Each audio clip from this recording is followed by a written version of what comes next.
지난 2011년 여름에 폭우가 쏟아지면서 서울과 경기도 일대가 특별히 이 폭우로 인해서 몸살을 앓았던 적이 있습니다. 그 가운데 하룻밤에 300mm씩 폭우가 쏟아지니까 강남에 있는 지역에 아파트까지 우면산이 무너지면서 피해를 본 일이 있었습니다. 기사에 보니까 아파트의 4층까지 산사태가 나면서 흙이 덮쳐서 많은 사람들이 다치고 죽었다는 그런 글을 읽었습니다. 우리 교회가 속해 있는 평북노의 어떤 교회에 목사님을 통해서 들은 이야기입니다. 그 교회에 바로 피해를 입은 가정이 있었답니다. 남편이 출근하고 또 부인도 집사님도 외출했고 그 집에는 외할머니와 10살 된 손녀가 학교에 갔다 와서 있었는데 그 갑자기 흙더미가 쏟아지면서 아파트가 무너지게 되고 결국은 그 손녀딸이 그만 죽고 말았습니다. 할머니는 내가 대신 죽었어야 되는데 탄식하면서 평생 동안 씻을 수 없는 마음의 짐을 가지고 살게 되었고 또 엄마와 아빠도 도저히 그 탄식할 수밖에 없는 고통스러운 현실 앞에서 안타깝게 눈물을 흘릴 수밖에 없었습니다. 그 가정에 갑자기 큰 소동이 일어난 것입니다. 종종 우리의 삶 속에는 아주 피곤하고 고통스럽고 또 괴롭고 힘든 이런 소동이 찾아옵니다. 이러한 여러 가지 소동들은 우리의 마음을 다치게 하고 우리의 몸에도 병을 가져다 줄 수 있고 우리의 신앙도 흔들어 놓을 수가 있습니다. 오늘 우리에게 주신 본문 말씀에 보면 바로 소동하는 자들에 대해서 우리에게 잘 소개하고 있습니다. 최근에 우리 한국 사회는 적어도 3가지의 충격파를 경험하고 지나가고 있습니다. 여러분이 다 뉴스에서 보셨죠? 오랫동안 기도하고 또 준비하여서 성지순례를 떠났는데 그만 이슬람 무장 세력에 의해서 폭탄 테러를 당하고 죽고 말았습니다. 그것 때문에 교회가 굉장히 더 어려움을 겪는 안타까운 현실이 지금 일어나고 있습니다. 근데 그 와중에 또 부산의 외대 학생들이 리조트로 신입생 환영회를 갔다가 지붕이 무너지면서 많은 학생들이 다쳤습니다. 또 죽었어요. 그 꽃다운 청춘들이 피어보지도 못하고 그냥 죽고 말았습니다. 굉장한 충격이에요. 그런가 하면 저 러시아에서 벌어진 그 소치 겨울 동계올림픽에서 우리나라의 김연아 선수가 마지막 그 피겨스케이트를 아주 멋지게 잘 타고 연기했음에도 불구하고 누가 보아도 불공평한 판정에 의해서 참으로 안타까운 그런 현실을 맞이하고 있습니다. 우리의 삶 가운데 종종 이렇게 고통스럽고 어지럽고 난장판과 같은 이런 소동들이 찾아올 때에 그것이 과연 무엇을 의미하는가 오늘 본문에서 우리에게 잘 말씀해 줍니다. 이러한 난리, 고통, 쓰라림, 불공평함, 어찌할 수 없는 것 이런 모든 것들이 다 소동이라고 하는 단어로 오늘 표현되고 있는데 적어도 3번의 소동이라는 의미의 단어가 등장합니다. 5절에 보면은 때를 지어 성을 소동하게 하였다. 또 6절 말씀에 보면 6절 하반절에 이르되 천하를 어지럽게 하던 이 사람들이 여기도 이르렀다. 천하를 어지럽게 하는 이 소동입니다. 8절 말씀에 무리와 읍장들이 이 말을 듣고 소동하여 그랬습니다. 여러분 이 5절과 8절 말씀은 유대인들과 또 유대인들의 말을 들은 그 당시 지금 데살로니가에 와 있는데 바울과 그 일행이 바울과 신라가 데살로니가에 있는 도시를 관리하는 사람들 그들이 온통 지금 놀래가지고 소동하고 있는 장면입니다. 반면에 6절에 등장하는 천하를 어지럽게 하는 사람이라고 하는 것, 이것은 바로 바울과 실라를 가리키는 말씀입니다. 소동하는 사람이 있는가 하면 소동케 하는 사람이 있습니다. 바울이 복음을 증거하고 선포했을 때 거기에 소동하는 사람들이 생겨났다고 하는 이야기입니다. 기쁜 소식, 하나님의 사랑의 소식, 복음의 소식을 던졌는데 그 충격파가 얼마나 컸던지, 그 영향력이 얼마나 강했든지 기존의 유대인들은 그 충격파, 이걸 견뎌내지 못했어요. 우리가 선민이고 우리가 하나님의 백성인데 저 사람이 지금 저 친구가 무슨 소리 하고 있는 거냐, 가만히 있을 수가 없습니다. 그래서 시기하고 바울과 그 일행을 잡기 위하여서 온갖 일을 지금 행하고 있습니다. 그래서 그들을 가리켜 뭐라고 했어요? 천하를 어지럽게 하는 자들. 로마가 다스리고 있는 영역 전체를 어지럽히는 자들이 바로 이들이다. 이렇게 소리를 지르게 됩니다. 소동하는 사람이 있고 소동케 하는 자가 있음을 이 본문을 통해서 우리는 확인합니다. 내가 누구인지, 당신이 어떤 사람인지, 그들이 어떤 사람인지를 알 수 있는 고전적인 방법이 있습니다. 그게 뭘까요? 어려운 일이 생겼을 때, 고통스럽고 난리와 난리의 일들이 생겼을 때에 그런 소동을 피하고 도망가는 사람이 있습니다.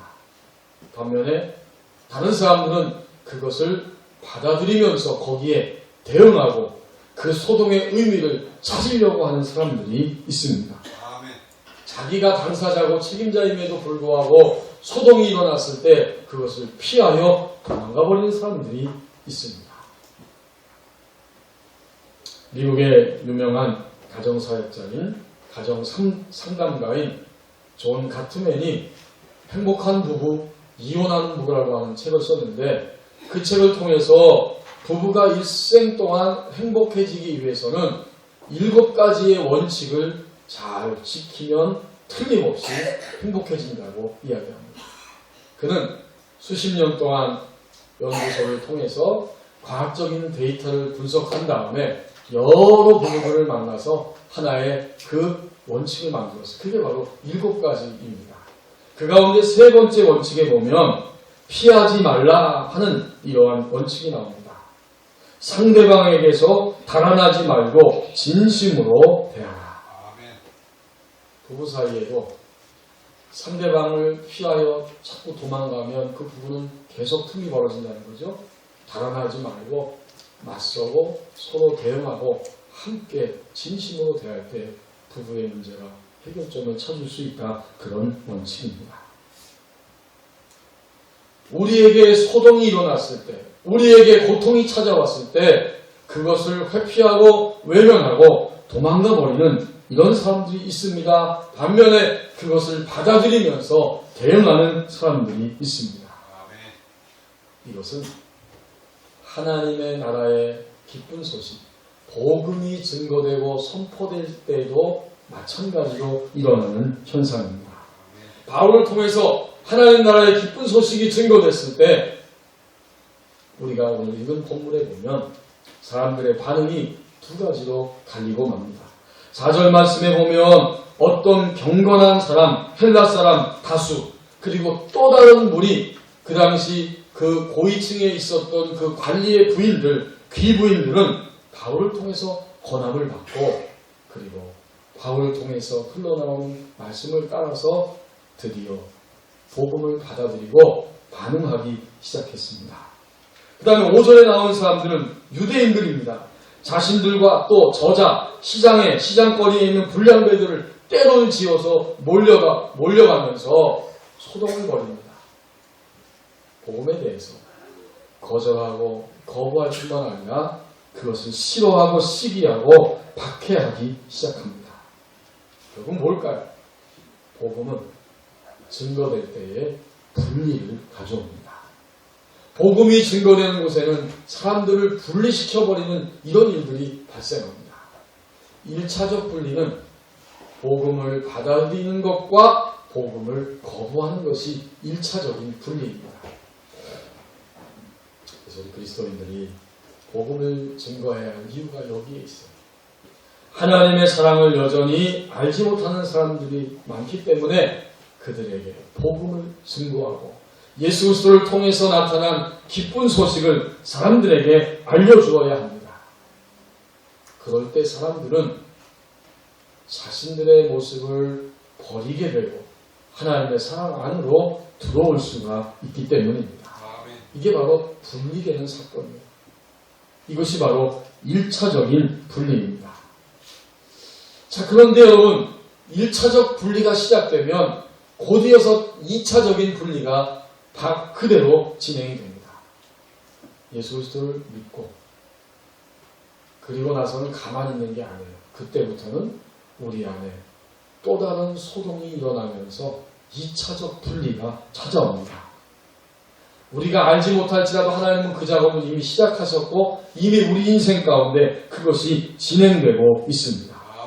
그래서 오늘 본문 말씀에 보면 1차적인 분리를 넘어서서 또한 2차적인 분리가 일어난다고 하는 사실을 우리에게 더 깊이 있게 가르쳐줍니다.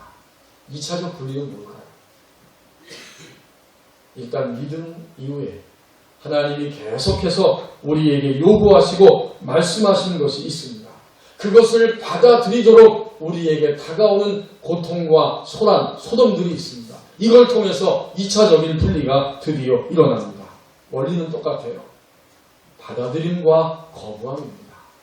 예수 그리스도를 받아들일 때, 예수 그리스도를 거부할 때에 1차적 분리가 일어났듯이 주님을 믿고 받아들인 이후에 또다시 주님은 우리에게 말씀을 통하여 계속적으로 요구하시고 명령하시고 권면하십니다. 아멘. 이것을 받아들임과 거부함, 또다시 2차적 분리가 일어납니다. 네, 여러분 가정에서 보세요. 아이들을 사랑하는데 우리 엄마들이 어떻게 합니까? 갓난아이가 태어나고 조금 더 아이들이 이렇게 조금 시간이 지나도 여전히 갓난아이는 품에 안고 키웁니다. 엄마가 안아서 젖을 먹여야 됩니다. 엄마가 안고 아이에게 젖을 물리면서 그렇게 그 아이를 사랑으로 키워갑니다. 이제 시간이 좀 더 많이 흘렀어요. 5살, 6살 됐습니다. 그때는 엄마가 어떡하죠? 그때도 아이를 물론 사랑합니다. 그런데 사랑하는 방식이 틀려지잖아요.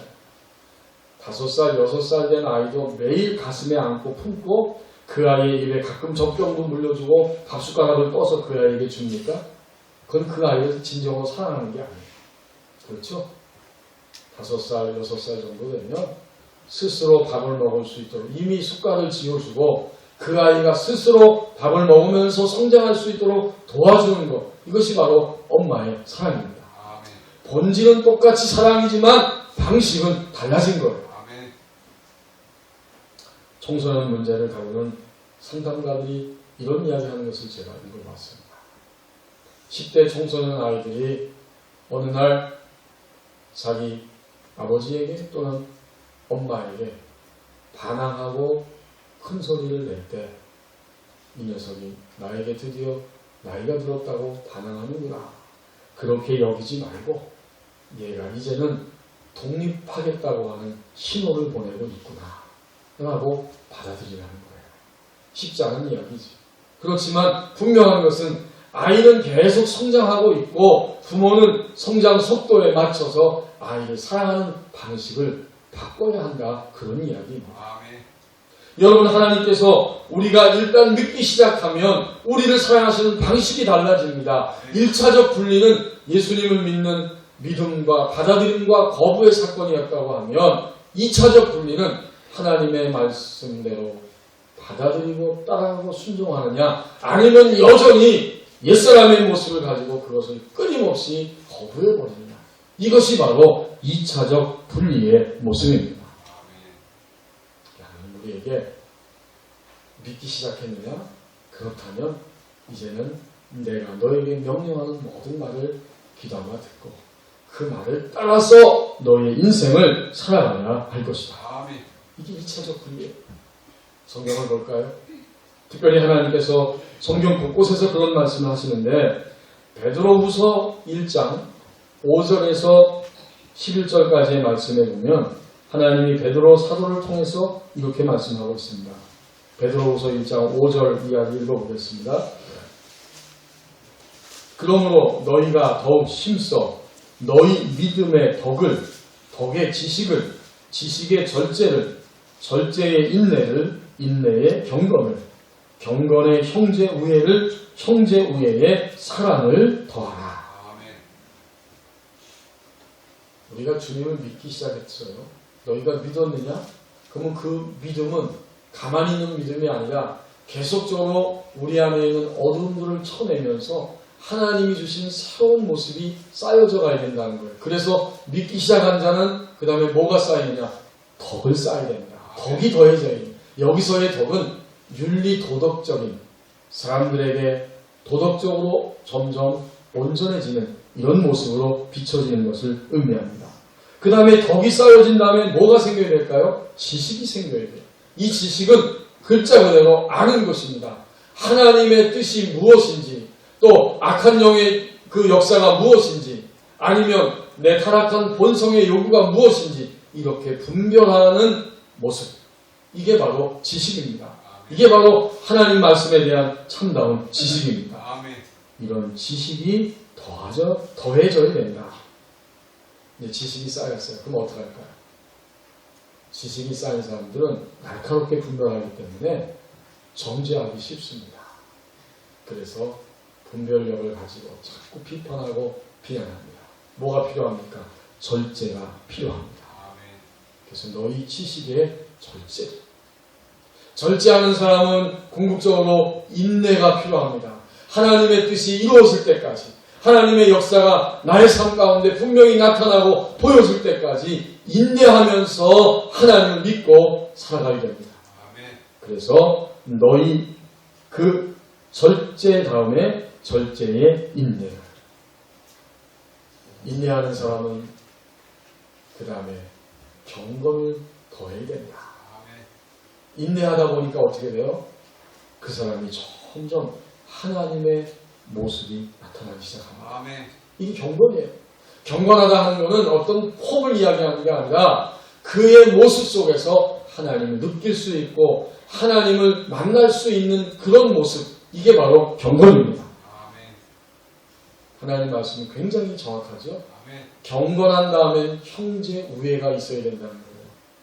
경건한 사람은 뭘로 증명이 되느냐? 화목입니다. 화목. 아멘.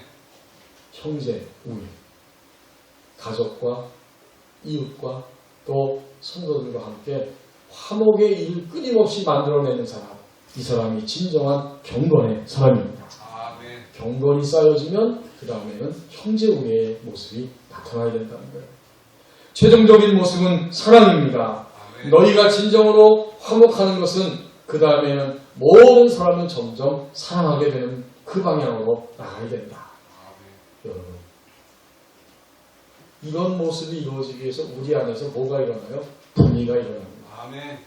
자꾸 찌르고 깨닫게 되고 양심의 가책을 받게 되고 고통을 느끼면서 아직도 내 안에 어두움이 있다는 것을 알고 그것을 버려야만 내가 평안을 누릴 수 있다는 사실, 그것을 버릴 때에야 진리적이고 생명적인 삶으로 나간다고 하는 사실을 끊임없이 보여줍니다. 그래서 우리 안에는 2차적 분리가 일어나기 위해서 소동이 있는 거예요. 아멘. 계속해서 내 내면 안에 우리 삶 속에 다가오는 요란함, 고통, 쓰라림, 이런 소동들은 우리를 분리로 이끌어 가시는 2차적 분리가 일어나게 하시는 하나님의 손길입니다. 아멘. 만약 여러분 오늘 베드로 사도의 입을 통해서 말씀하신 것처럼 8절에 보면 너희에게 이런 것이 흡족하면 주 예수 그리스도를 알기에 게으르지 않고 열매 없는 자가 되지 않게 하려니와. 아멘. 이런 것이 있어야 열매가 나타난다. 그 다음에 9절에 보면 만약 이런 것이 없는 자는 맹인이라 멀리 보지 못하고 그의 옛죄가 깨끗하게 된 것을 잊었느니라. 멀리 보지 못하는 맹인이에요. 이렇게 믿음으로 시작해서 점점 더해지고 쌓여지는 모습이 없으면 2차적 분리가 일어나지 않으면 삶 속에 그것이 진행되면서 점점 새로워지지 않으면 그는 맹인이고 여전히 옛죄를 깨끗게 하신 1차적 분리가 일어났다고 하는 사실을 알지 못하고 지금 2차적 분리 안에 살아간다고 하는 사실을 알지 못하고 살아가는 맹인에 불과하다. 그렇습니다. 이제 오늘 본문 말씀으로 다시 돌아와서 보십시오. 복음이 증거되고 선포됐을 때 4절 말씀에 있는 사람들, 그들은 어떤 사람들입니까? 그들은 하나님의 말씀을 들으면서 계속해서 그 말씀을 받아들이는 사람들이었어요. 그 중에 어떤 사람 곧 경건한 헬라인의 큰 무리, 또 적지 않은 귀부인도 권함을 받고 바울과 실라를 따랐다. 자, 그러니까 4절에 나오는 사람들은 하나님의 말씀에 대해서 피하지 않고 자신의 내면 안에 일어나는 소동에 대해서 회피하지 않고 말씀을 선택하고 말씀을 따라서 반응하는 사람들입니다. 이것이 바로 분리를 통해서 2차적 분리를 통해서 새로운 세계로 나가는 자의 모습이 되어야 한다는 사실을 말씀하고 있습니다. 이제 5절에 나오는 사람들은 어떤 사람들입니까? 그들은 주님을 믿기는 믿었지만 유대인들은요 자신들이 이미 선민이에요. 하나님의 선택된 백성들이에요. 믿기는 믿었지만 여전히 하나님의 말씀을 거부하고 받아들이지 않는, 순종하지 않는, 그리고 알지 못하는 바로 육신적인 사람들을 의미합니다. 4절과 5절은 바로 나 자신을 비춰주고 있어요. 우리의 속사람은, 우리의 영은 끊임없이 주님을 만난 이후에도 하나님 말씀을 추구하고 그 말씀을 따라서 받아들이고 순종하고 어떠하든지 그 말씀을 선택하여 가기를 원합니다. 이것이 바로 우리 거듭난 우리의 속사람 영혼의 모습입니다. 그러나 여전히 나의 부패한 이 육신은 5절에 나오는 사람들로 비유된 나의 육은 하나님의 말씀의 맛을 보았음에도 불구하고 육신의 맛이 훨씬 더 좋다고 속고 있기 때문에 그것을 추구하고 하나님 말씀을 던져버리고 거절하는 자들의 모습을 우리에게 비춰줍니다.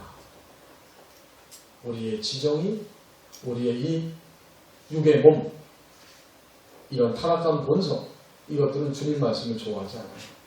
그래서 거절하고 거부해버리고 맙니다. 그러면 어떻게 될까요? 계속해서 우리 안에서 소동이 일어납니다. 화가 나고 근심이 찾아오고 불안하고 사람들에 대한 미움과 원망의 마음으로 가득 차 있습니다. 또 자기 자신을 뽐내면서 자랑하고픈 이런 갈망으로 가득 차 있습니다. 이게 바로 육신의 모습입니다. 이런 육은 결국 왜 그런가 보았더니 하나님의 말씀에 대해서 계속적으로 받아들이지 않기 때문에 이런 현상들이 일어난다는 겁니다. 그렇습니다. 소돔은 곧 분리를 의미합니다. 하나님 말씀이 던져졌을 때에 받아들이는 분리, 하나님 말씀이 던져졌을 때에 계속적으로 순종하고 따라가는 이러한 분리, 반대로 하나님의 말씀을 거절하고 싫어하고 그것을 무시해버리는 분리, 이런 의미에서 바로 소돔은 오늘 우리에게 있는 분리를 요구하는 하나님의 손길입니다. 우리 안에 요즘 어떤 분리를 경험하고 있습니까? 우리가 소동하고 있는 것은 곧 분리되어서 하나님의 말씀을 따라오라고 하는 주님의 명령입니다. 이제 여기서 우리는 소동케 하는 자의 모습을 살펴봐야 됩니다. 소동하는 사람들이 나타났습니다. 그런가 하면 사람들을 소동케 하는, 그래서 하나님의 말씀 앞에 직면하게 만드는 이런 사람이 있다는 겁니다. 그가 누구입니까? 그가 어떤 사람입니까? 1차적 분리 이후에 2차적 분리에 직면하도록 사람들을 그렇게 그쪽 방향으로 이끌어가고 끌고 가는 일에 사용되어지는 하나님의 도구가 있습니다. 바울과 실라가 바로 그런 사람들입니다. 이제 그는 어떤 모습을 가지고 있는가? 2절과 3절 말씀에서 소동케 하는 자의 그 모습을 보여줍니다. 그는 끊임없이 하나님의 말씀에 점점 잠겨있는 사람입니다. 아멘. 2절에 보면 바울이 자기의 관례대로 그들에게로 들어가서 새 안식일에 성경을 가지고 강론하며 또 3절에 뜻을 풀었다. 바울은 성경을 가지고 강론했어요. 곧 성경을 가지고 사람들과 토론하면서 문답을 벌이고 토론하는 것이 바로 강론이고, 그 다음에는 뜻을 풀었습니다. 뜻을 풀어줄 뿐만 아니라 3절에 있는 것처럼 어떻게 해요? 그리스도에 대해서 증언하였다. 증언입니다. 하나님 말씀을 사람들에게 이야기하고 그들과 문답을 주고받으면서 말씀을 나누고 적용하고 그 뜻을 더 깊이 있게 풀어주고 그 다음에 예수 그리스도에 대해서 증언하는 사람, 이 사람이 바로 다른 사람을 소동케 하는 자의 모습을 가진 자입니다. 아멘. 그의 속에 있는 것이 밖으로 흘러나오게 되어 있습니다. 아멘. 네, 여러분, 그 아이들을 양육할 때요, 그 상담가들이 이런 이야기를 합니다. 초등학교 또는 청소년이 되면 끊임없이 아이들은 문제를 가지고 성장하게 되어 있습니다. 그때 부모가 어떻게 해야 됩니까? 어린아이들이 성장하면서 문제를 경험합니다. 그 문제는 이런 거죠. 말하자면 아이들이 좀 비정상적인 이상한 행동을 한다든지 또 ADHD처럼 그렇게 주의력이 결핍되고 과잉행동 장애를 겪기도 합니다. 이게 이제 초등학교 때 일어나는 현상이라고 해요. 그리고 중고생이 되면 때때로 아이들은 우울증을 경험하고 또 자살 충동을 경험하기도 합니다. 그래서 수많은 부모들이 사실 상담자들을 찾아서 상담하는 일이 많이 있다고 합니다. 근데 모든 상담가들의 한결같은 중요한 대답은 딱 한 가지입니다. 자녀의 문제에 관한 이것이 정답이라는 거예요. 그게 뭘까요? 자녀들과 미리미리 항상 끊임없이 대화하는 거라고 이야기합니다. 여러분, 당연한 거죠. 근데 이게 안 되기 때문에 아이들이 문제를 일으키고 문제 속에서 고통스러워하고 또 어려운 일을 만난다는 거예요. 자녀들과의 친밀하고 끊임없는 대화를 통해서 너는 내게 있어서 아주 중요한 사람이라고 하는 메시지가 그 아이에게 전달이 돼야만 아이는 문제를 극복할 수 있고 유혹을 물리치면서 계속해서 성장할 수 있다고 이야기합니다. 당연한 겁니다.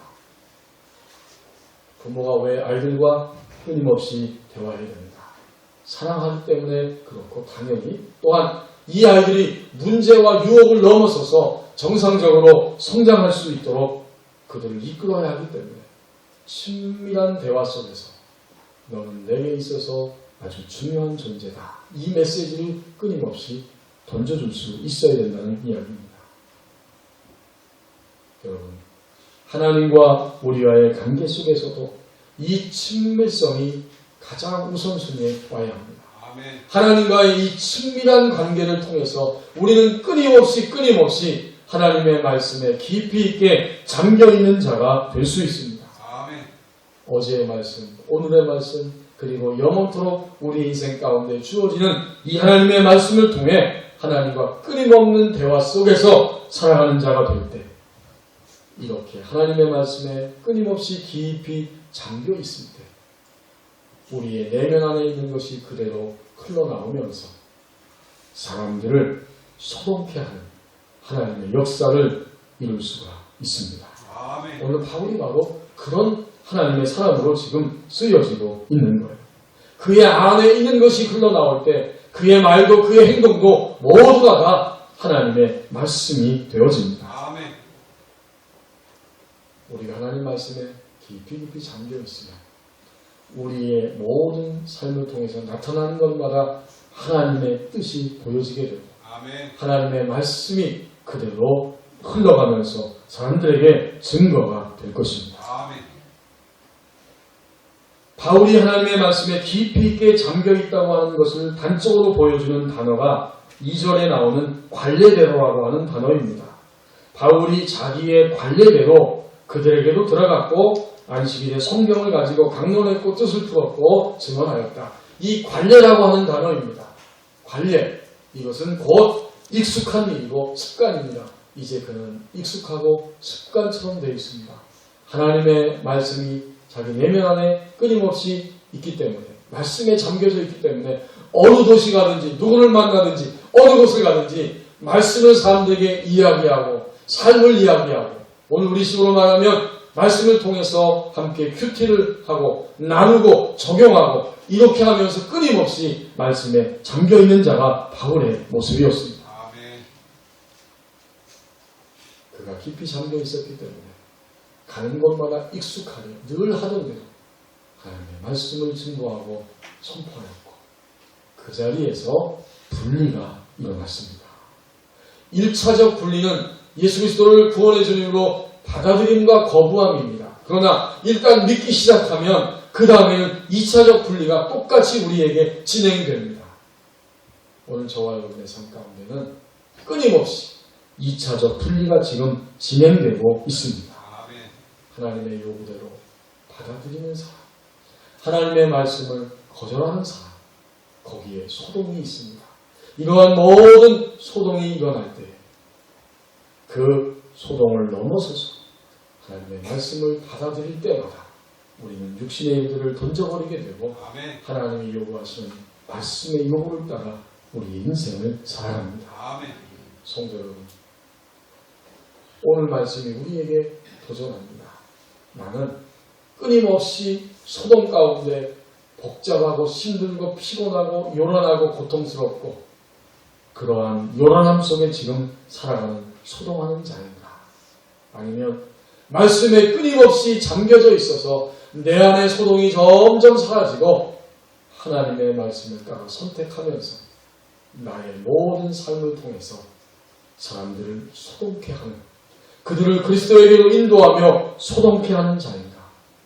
이것을 우리는 분명히 묻고 주님의 말씀을 따라 소동케 하는 자로 우리의 인생을 살아가기를 원합니다.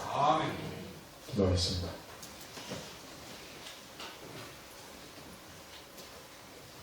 바울과 실라가 데살로니가에 가서 늘 하던 대로, 익숙한 대로, 관례대로 복음을 증거하였을 때 그 복음의 충격파에 의해서 유대인들은 시기하고 또 요란하고 폭동을 일으켰습니다. 반면에 경건한 어떤 헬라인들의 다수의 무리와 또 귀부인들은 바울과 실라를 통해 쏟아지는 하나님의 진리의 말씀을 그대로 받아들이면서 따라갔습니다. 오 주님, 모든 사람들에게 1차적 분리가 필요합니다. 예수 그리스도의 복음이 들려져야 하고 주님을 받아들임과 거부함에 의하여 1차적 분리가 일어나게 되고, 이제 오늘 예배하는 우리들은 주님을 이미 받아들이고 믿었기에 우리의 삶 가운데서는 계속적으로 우리를 사랑하시는 주님의 요구하심이 들려집니다. 이 2차적 분리 안에서 여전히 우리는 곤란을 겪고 아파하고 분해하고 분노하고 또 시기하고 타락한 모습으로 소동을 경험하고 있지 않습니까? 주여, 2차적 분리를 통해 모든 소동을 넘어서게 하여 주옵소서. 이제 우리 모두가 단지 소동하는 자가 아니라 말씀에 끊임없이 잠겨 있어서 사람들을 소동에 직면케 하며 소동케 하는 자로 우리의 인생을 살게 하여 주옵소서. 예수님의 이름으로 기도하옵나이다.